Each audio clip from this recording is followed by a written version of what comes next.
اللہ تعالیٰ بخشش کرنے والے مہربان کے نام سے شروع کرتا ہوں۔ بسم اللہ کے متعلق تفصیلی بحث۔ بسم اللہ کے فضائل۔ جابر رضی اللہ عنہ فرماتے ہیں، جب یہ آیت بسم اللہ الرحمن الرحیم اتری، بادل مشرق کی طرف چھٹ گئے، ہوائیں ساکن ہو گئیں، سمندر ٹھہر گیا، جانوروں نے کان لگا لیے، شیاطین پر آسمان سے شعلے گرے، اور پروردگار عالم نے اپنی عزت و جلال کی قسم کھا کر فرمایا کہ جس چیز پر میرا یہ نام لیا جائے اس میں ضرور برکت ہوگی۔ ابن مسعود رضی اللہ عنہ فرماتے ہیں کہ جہنم کے 19 داروغوں سے جو بچنا چاہے وہ بسم اللہ الرحمن الرحیم پڑھے۔ اس کے بھی 19 حروف ہیں، ہر حرف ہر فرشتے سے بچاؤ کا ذریعہ بن جائے گا انشاءاللہ۔ مسند احمد میں ہے، رسول اللہ صلی اللہ علیہ وسلم کی سواری پر آپ کے پیچھے جو صحابی سوار تھے، ان کا بیان ہے کہ رسول اللہ کی اونٹنی ذرا پھسلی تو میں نے کہا شیطان کا ستیہ ناس ہو۔ رسول اللہ نے فرمایا یہ نہ کہو، اس سے شیطان پھولتا ہے اور خیال کرتا ہے کہ گویا اس نے اپنی قوت سے گرایا۔ ہاں، بسم اللہ کہنے سے وہ مکھی کی طرح ذلیل و پست ہو جاتا ہے۔ نسائی نے اپنی کتاب الیوم واللیلہ میں اور ابن مردویہ نے اپنی تفسیر میں بھی اسے بیان کیا ہے، اور صحابی کا نام ابن اسامہ ابن عمیر بتایا ہے، اور اس میں ہے کہ بسم اللہ کہہ، یہ بسم اللہ کی برکت ہے۔ ہر کام کی ابتدا میں بسم اللہ پڑھنا، اسی لیے ہر کام اور ہر بات کے شروع میں بسم اللہ کہہ لینا مستحب ہے۔ خطبے کے شروع میں بھی بسم اللہ کہنی چاہیے۔ مسند احمد اور سنن میں ابو ہریرہ، سعید ابن زید اور ابو سعید رضی اللہ عنہ سے مروی ہے کہ رسول اللہ نے فرمایا، جو شخص وضو میں اللہ کا نام نہ لے اس کا وضو نہیں ہوتا۔ بعض علماء تو وضو کے وقت بسم اللہ پڑھنا واجب بتلاتے ہیں، بعض مطلق وجوب کے قائل ہیں۔ جانور ذبح کرتے وقت بھی اس کا پڑھنا مستحب ہے۔ امام شافعی رحمۃ اللہ علیہ اور ایک جماعت کا یہی خیال ہے۔ بعضوں نے ذکر کے وقت اور بعضوں نے مطلقاً اسے واجب کہا ہے۔ اس کا بیان عن قریب آئے گا انشاءاللہ۔ کھانا وغیرہ کھاتے وقت بسم اللہ پڑھنی مستحب ہے۔ صحیح مسلم میں ہے کہ رسول اللہ صلی اللہ علیہ وسلم نے عمرو بن ابی سلمہ سے فرمایا، جو آپ کے گھر میں ام سلمہ کے پہلے خاوند سے تھے، کہ بسم اللہ کہو اور اپنے داہنے ہاتھ سے کھایا کرو اور اپنے سامنے سے نوالا اٹھایا کرو۔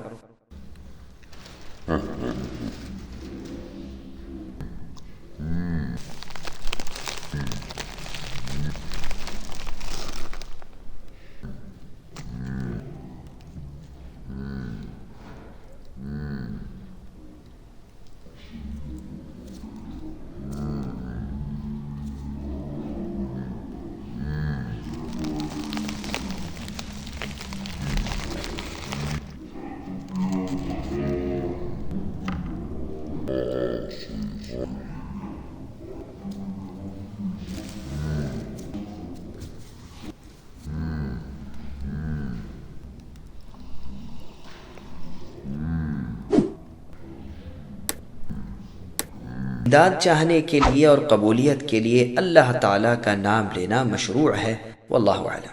صحابہ کرام رضی اللہ عنہم نے کتاب اللہ کو اسی کے ساتھ شروع کیا۔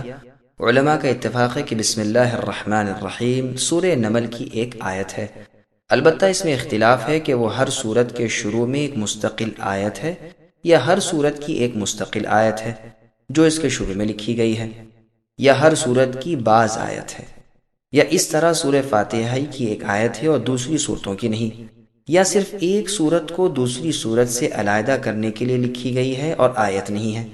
علماء سلف و خلف کا ان امور میں اختلاف چلا آتا ہے اور اپنی جگہ پر اس کی تفصیل موجود ہے۔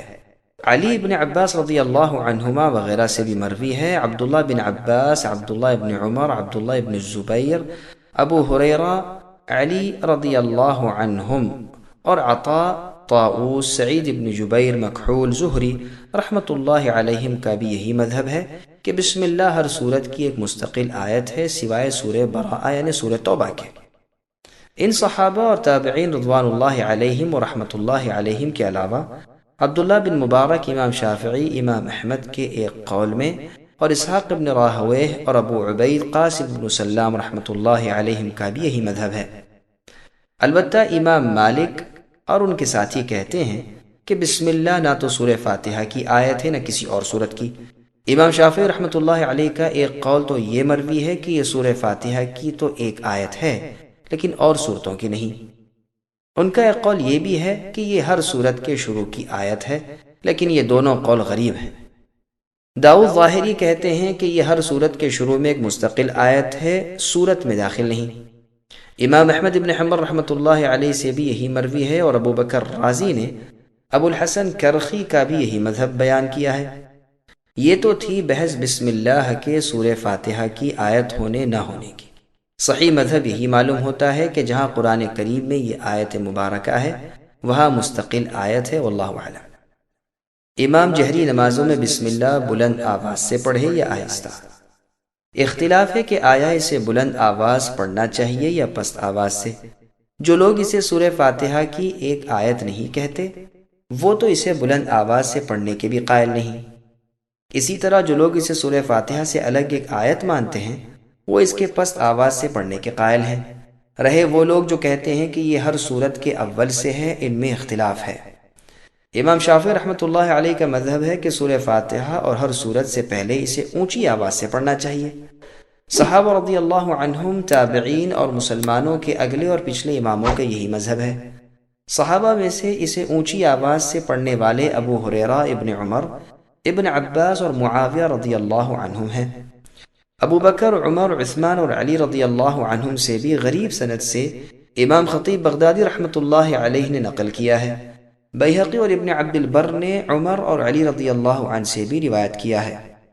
تابعین میں سے سعید ابن جبیر، اکرمہ، ابو قلابہ، زہری، علی ابن حسن، ان کے لڑکے محمد، سعید ابن المسیب، عطا، طاؤوس، مجاہد ابن سیرین، محمد ابن المنکدر، علی ابن عبداللہ ابن عباس، ان کے صاحبزادے محمد، نافع رحمۃ اللہ علیہ، ابن عمر کے مولا زید ابن اسلم، عمر بن عبد العزیز، ازرق ابن قیس، حبیب ابن ابی ثابت، ابو شعثاء، مکحول، عبداللہ ابن معقل ابن مقرن، اور بروایت بہقی عبداللہ ابن صفوان، محمد ابن حنفیہ، اور بروایت ابن عبد البر، عمرو ابن دینار رحمۃ اللہ علیہم، یہ ان سب نمازوں میں جن میں قرات اونچی آواز سے پڑھی جاتی ہے بسم اللہ الرحمن الرحیم بھی بلند آواز سے پڑھتے تھے۔ ایک دلیل تو اس کی یہ ہے کہ جب یہ آیت سورہ فاتحہ میں سے ہے تو پھر پوری سورت کی طرح یہ بھی اونچی آواز سے ہی پڑھنی چاہیے۔ علاوہ ازیں سنن نسائی، صحیح ابن خزیمہ، صحیح ابن حبان، مستدرک حاکم میں مروی ہے کہ ابو ہریرہ رضی اللہ عنہ نے نماز پڑھائی اور قرات میں اونچی آواز سے بسم اللہ الرحمن الرحیم پڑھی، اور فارغ ہونے کے بعد فرمایا میں تم سب سے زیادہ مشابہ ہوں رسول صلی اللہ علیہ وسلم کی نماز میں۔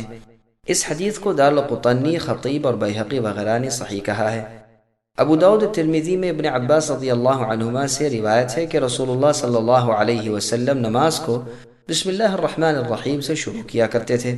امام ترمذی رحمۃ اللہ علیہ فرماتے ہیں یہ حدیث ایسی زیادہ صحیح نہیں۔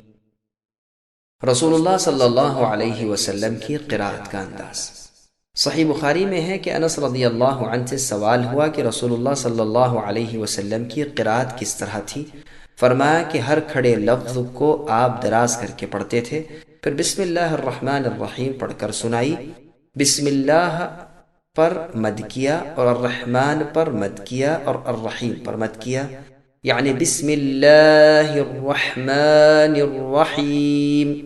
امام شافعی رحمۃ اللہ علیہ، امام حاکم رحمہ اللہ نے انس رضی اللہ عنہ سے روایت کیا ہے کہ معاویہ رضی اللہ عنہ نے مدینے میں نماز پڑھائی اور بسم اللہ نہ پڑھی تو مہاجرین صحابہ اس وقت موجود تھے، انہوں نے ٹوکا۔ چنانچہ پھر جب نماز پڑھانے کو کھڑے ہوئے تو بسم اللہ پڑھی۔ غالباً اس قدر احادیث و آثار اس مذہب کی حجت کے لیے کافی ہیں۔ باقی رہے اس کے خلاف آثار، روایات، ان کی سندیں، ان کی تعلیل، ان کا ضعف اور ان کی تقریر وغیرہ، تو ان کی تفصیل دوسرے مقام پر ہے۔ دوسرا مذہب یہ ہے کہ نماز میں بسم اللہ بلند آواز سے نہ پڑھنا چاہیے۔ خلفائے اربعہ یعنی ابو بکر، عمر، عثمان، علی رضی اللہ عنہم، عبداللہ بن مغفل رضی اللہ عنہ اور تابعین اور بعد والوں کی جماعتوں سے یہ ثابت ہے۔ سفیان ثوری اور امام احمد رحمۃ اللہ علیہما کا یہی مذہب ہے۔ امام مالک رحمۃ اللہ علیہ کا مذہب ہے کہ سرے سے بسم اللہ پڑھے ہی نہیں، نہ تو آہستہ نہ بلند۔ ان کی دلیل ایک تو صحیح مسلم والی عائشہ صدیقہ رضی اللہ عنہ کی روایت ہے کہ رسول اللہ صلی اللہ علیہ وسلم نماز کو تکبیر سے اور قرات کو الحمدللہ رب العالمین سے شروع کیا کرتے تھے۔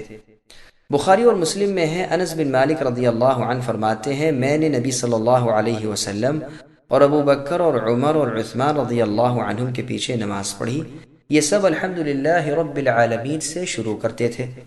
مسلم میں ہے کہ بسم اللہ کا ذکر نہیں کرتے تھے، نہ تو قرات کے شروع میں اور نہ قرات کے آخر میں۔ یہ ہے دلیل ان ائمہ کی بسم اللہ آہستہ پڑھنے کی۔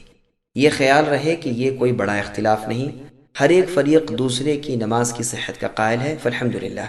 بسم اللہ کا مطلق نہ پڑھنا تو ٹھیک نہیں، بلند و پست پڑھنے کی احادیث میں اس طرح تطبیق ہو سکتی ہے کہ دونوں جائز ہیں، گو پست پڑھنے کی احادیث قدر قوی ہیں، واللہ اعلم۔ سبسکرائب کیجئے ہمارے چینل اور دبائیے بیل کا آئیکن تاکہ آپ کو ریگولر نوٹیفیکیشن اپڈیٹس مل سکے۔